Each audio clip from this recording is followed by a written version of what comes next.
సొంతిల్లనేది అందరికీ ఓ కల. దాన్ని సాకారం చేసుకునే క్రమంలో ఎన్నో సందేహాలు.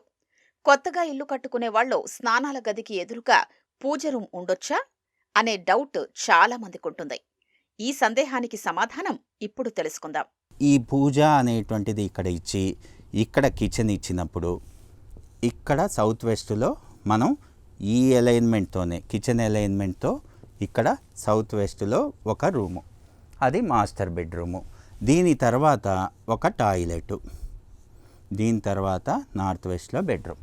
ఇలా చేసినప్పుడు ఈ టాయిలెట్ అనేటువంటిది ఎగ్జాక్ట్గా ఆపోజిట్లో పూజ గది అనేటువంటిది డిజైన్ చేస్తూ ఉంటాం.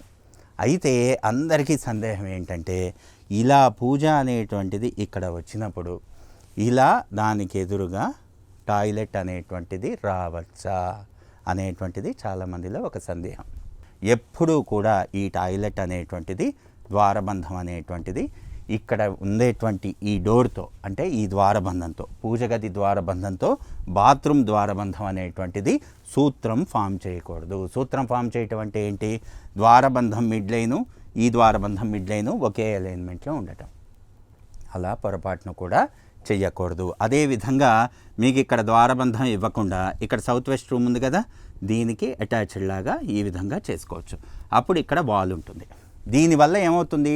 సూత్రం అనేటువంటిది ఫామ్ కాదు.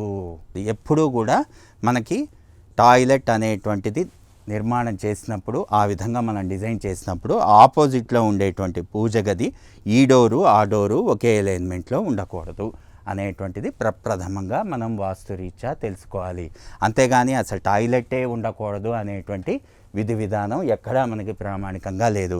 ఎందుకంటే మనం డిఫరెంట్గా ఇక్కడ కాలమ్స్ డిజైన్ చేస్తాం. కాలమ్స్ అనేటువంటి మిడిల్లో బీమ్స్ డిజైన్ చేస్తాం, రూఫ్ బీమ్స్.